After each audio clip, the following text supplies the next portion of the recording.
Bonjour mes amis et bienvenue au Pendu dans le Cercle de Lune. Hello friends. If this is your first time here, welcome. Thank you for coming. I'm pleased to meet you. If you've been here before, thank you for returning. I'm truly honored. Friends, if you are a returning visitor, you know from my attempt at a French introduction that this is my series in which I use Terre de Marseille adjacent, and antique Italian decks to help me extract a deeper message, a deeper reading from the spread I did previous to this one. And I'm stumbling over my words a little bit because usually the spread I do before this one is huge. And so extracting a more concise message is really beneficial. Is helpful. These days, the spread I'm doing before this is actually about the same size. So, this isn't exactly more of a more concise message, but rather asking for maybe clarification or a reiteration or another voice added into the mix to help unpack the message I got with the previous spread. And if you have not already seen the previous spread, I highly recommend going to watch that one first and then coming to watch this. So you have a basis, a background to understand why I'm reading these cards in the way that I'm reading them. Right, so I will put a card up here so that you can go and watch that video. The title, I believe, was The Benefit and Burden of Sensitivity. Now remember, you don't have to watch all of these videos in one swell swoop.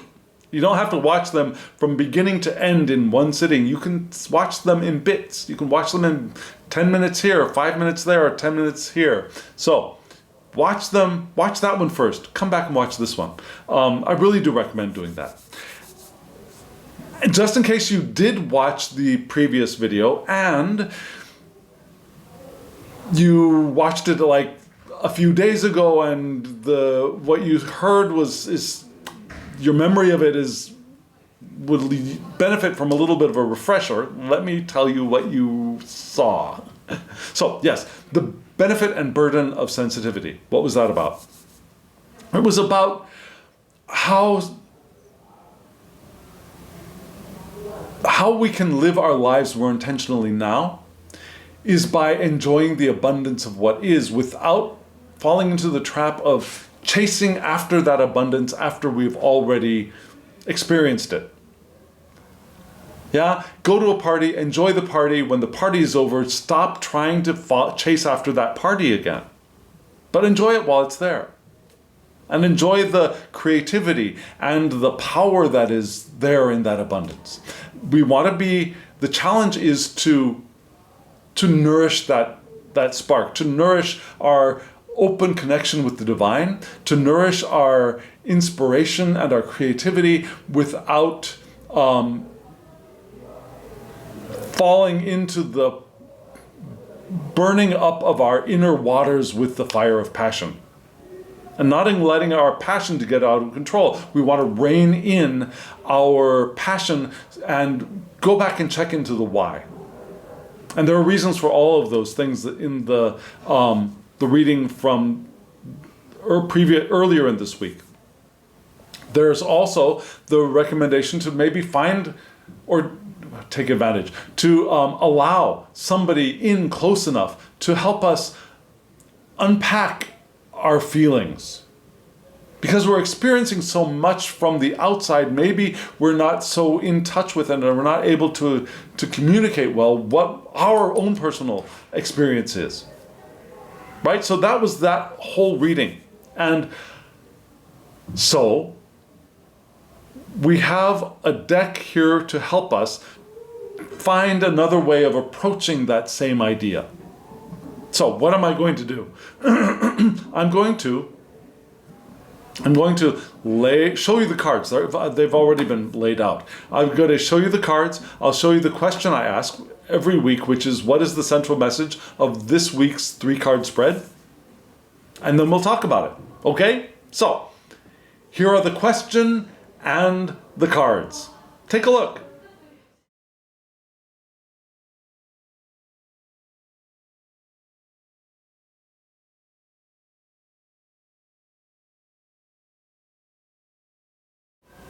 What do you think of those decks, I should say? Do you know them? Well, the Oracle card you saw on the very right, that was from a deck I've been using for a while, which is the Zammer Twins Oracle. And if you're interested in getting a copy of that, there will be a link in the description box below. I think it's still on sale. The second printing, I think, is still available. The other deck is not a new deck. I think it's still available. If it is, I'll give you a link in the description box below, but it would be for a very modern reprint of it. This is the 1JJ Swift. And I've had this deck in my possession for only a couple of years, but this is from a very old printing. It's a printing from the 1970s. And I love this deck, and I use it sometimes. I've pulled it out a few times. And when I read with this deck, did you notice? Did you think I made a mistake, or did you already know? I read with reversals with a few of my TDM decks. For most of my reprints of the very old Tarot de Marseille decks, for example, the Noblet, the Dodal, the Payan, for example, I don't read with reversals for them because it's really hard to tell. For the wands and the swords, and actually some of the pentacles, some of the discs, I'm sorry, the coins I should say, if they're reversed or they're upright, and if I can't tell that when all of the cards are upright or reversed, I won't read a deck with reversals. It's just me. I don't want to have to sit there and thinking, well, is this upright? Is this reversed? The cups you can tell. The cups you can tell all of them. But the others sometimes, even with the 7 of coins, sometimes, so is it the 3 on the top or is it the 3 on the bottom? I just don't want to have to sit there and think about that. So other decks are easy to tell. And this deck is easy to tell when there's a reversal because there are numbers that show me when the card is upside down or reversed. Now, you can't really see that with these 3 cards because these 3 cards don't have those numbers. But the cups, they don't have the extra numbers. But in the wands, for example, there's a little number in the lower corner which tells you that it's upside down or it's right side up. Yeah? So, fortunately, with these 3 cards, you don't need to worry about any of that. You can tell right off the bat. So, we had, from left to right, very interestingly, we have the 6 of Cups reversed, we had the Queen of Wands upright, and then we have the Tower reversed. Two reversals, 1 upright. So how am I going to read this?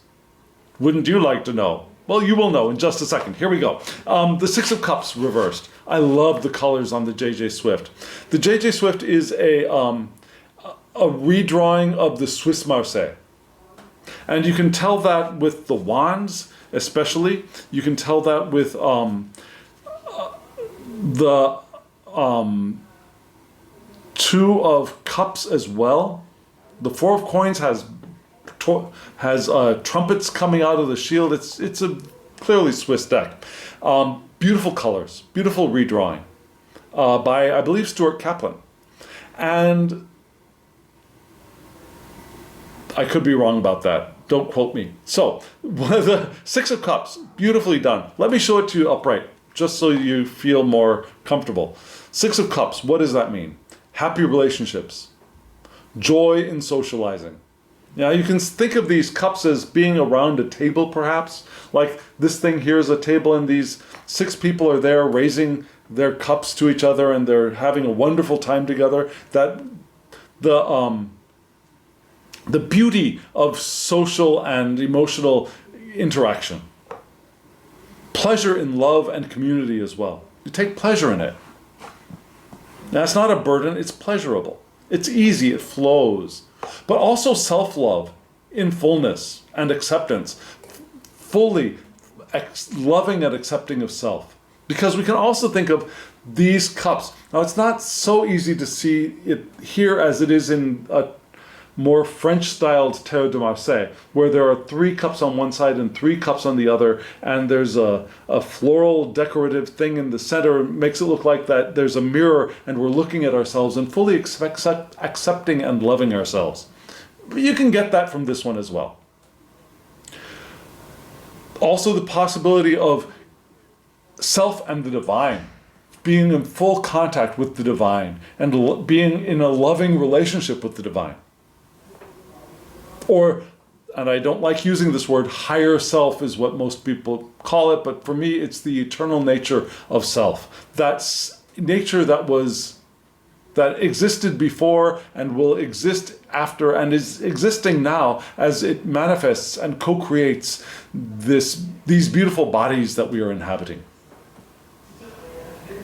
Yeah? So meeting and accepting of other, a mirror relationship is possible here. But also meeting and loving self, meeting and loving the divine, being in full contact with the divine in all levels, yeah? Mental, emotional, and instinctual, yeah? Intelligence, heart, instinct, being fully in all aspects of self in relationship with the divine, with love, and also with other in love. That's what this is upright. Now reversed, what does that mean? Does it mean hate? No, it doesn't. For me, that means there's a blockage. There's something preventing us from fulfilling this potential. It could be a withdrawal into self, not associating with other, right? It could be falling into the same emotional pattern which prevents us from experiencing what is happening now and being in relationship with the now. Instead, we're relating to our memories of what we've experienced in the past and having the same emotional reaction over and over and over and over again, expressing our selves emotionally the same way over and over and over again, an emotional rut and that kind of thing. A blockage of the beauty of our emotional lives in the here and now. A withdrawal from the divine as well. Which is interesting. So this is where we're starting. And you can, if you saw, the Queen of Wands was looking away from those cups, right? And this is the next card is the Queen of Wands. And because the Queen of Wands was looking off to the right, that's the direction that I decided we're going to read these cards because I follow the line of gaze when reading Tarot de Marseille. So we have this beautiful, beautiful Queen of Wands. Look at that royal wand there in blue of majestic, spiritual wisdom.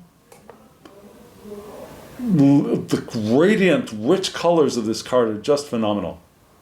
And the Queen of Wands here, and in other TDM decks, is courage, determination, and joy. Now she's got that passion, she's got her fire, and she loves it. Yeah?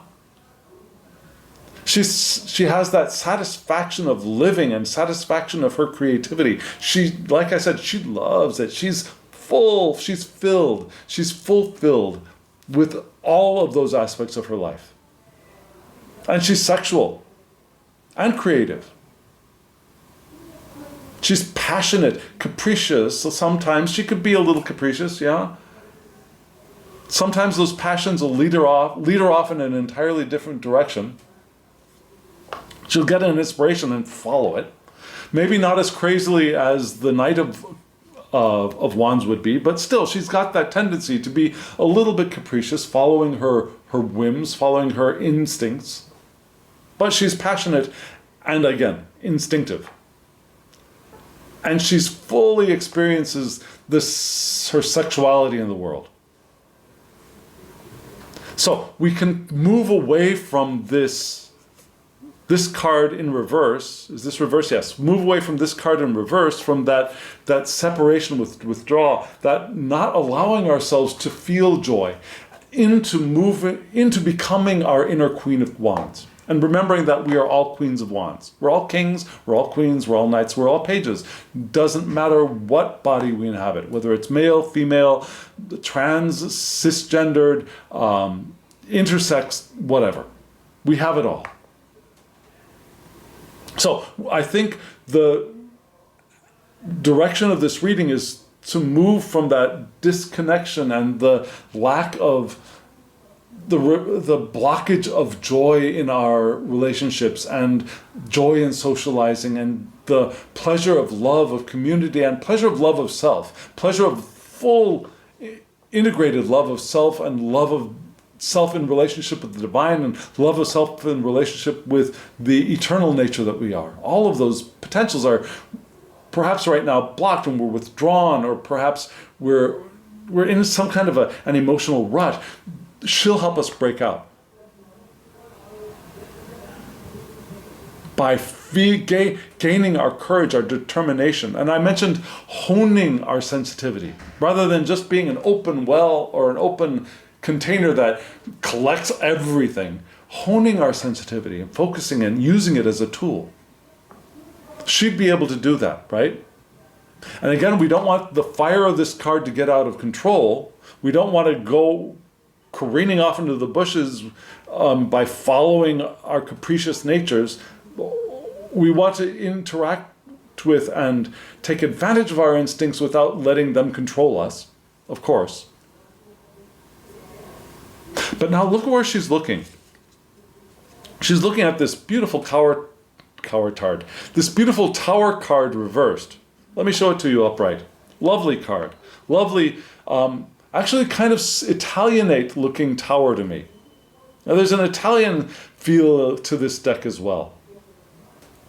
And this tower, you can see the people falling out, right? Well, one of them has fallen. One of them is down there on the ground, and the other one is falling. You see the lightning cracking open the tower from above, right? Very, very thin bolt of lightning doing a lot of destruction there. So what is the tower? Upright, it means to me, it could be destruction. It could be the breaking apart of plans, the loss of position. But it could also have some positive meanings as well. It could be an opening, a rupture, breaking free from prison walls, that kind of rupture. Breaking boundaries. And sometimes boundaries are necessary, but sometimes we benefit from that breaking down of boundaries, especially when we started off with that Cups card in reversed, right? A revealed secret is possible here. It could be an explosion of joy or of energy. It could be ejaculation as well, just saying. It could be orgasm, yeah? It could be illumination, yeah? That the lid of the tower has been blown off and the sunlight can come streaming in now. It can be freedom from confinement. It could be the trap of self. A self-created confinement, which we got indicated in the Six of Cups already, right? When it was reversed. But so what does it mean when the Tower card is reversed? It could be chaos and confusion, yes. It could be chaos and confusion upright, but maybe even more chaos and confusion. But it could be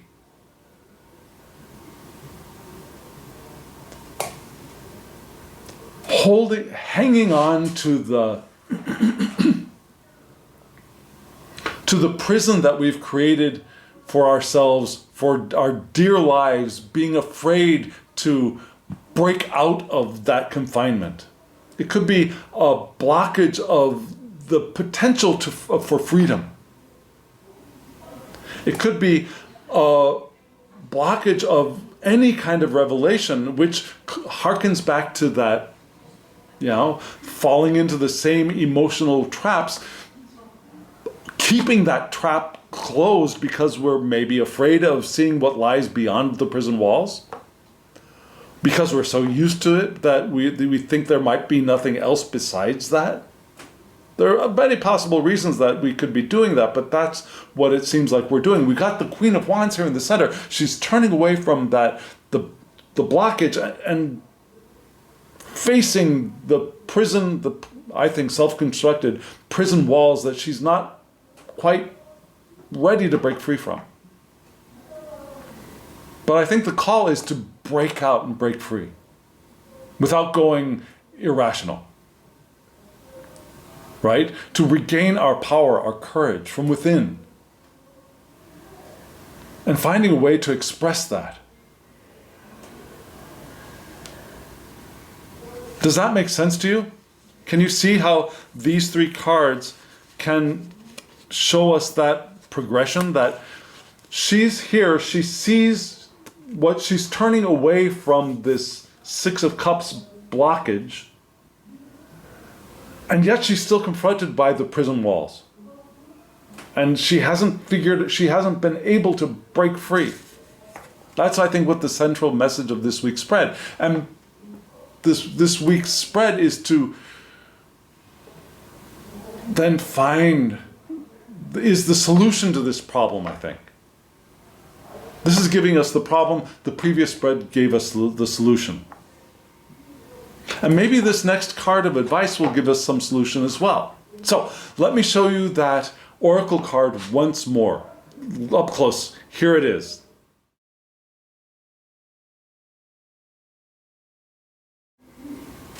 So that was the oracle card that I drew as the advice or summation of this 3-card Tarot de Marseille spread.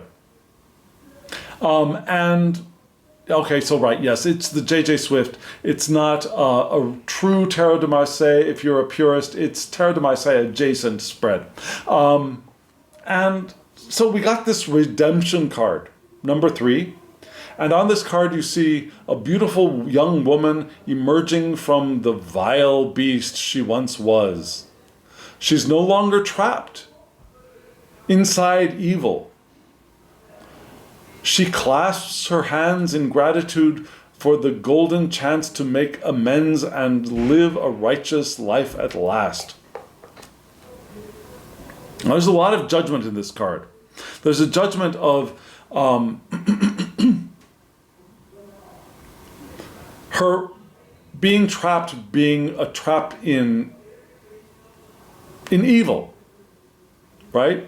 Now, the upright meaning for this card, according to Patrick Valenza, is atonement for past sins or mistakes. Sincere remorse. Making amends. Really 12-step kind of stuff here, right? Forgiveness from a higher power. Again, 12-step kind of stuff. Which is not a bad thing. Not a bad thing at all. I'm not poo-pooing the 12-step program by any means. By any means. Changing one's ways for the better is also possible here. A new day with bright opportunities. So yes, perhaps our self-confinement is because of our regrets for things that have happened in the past, our regrets for things that we've done in the past.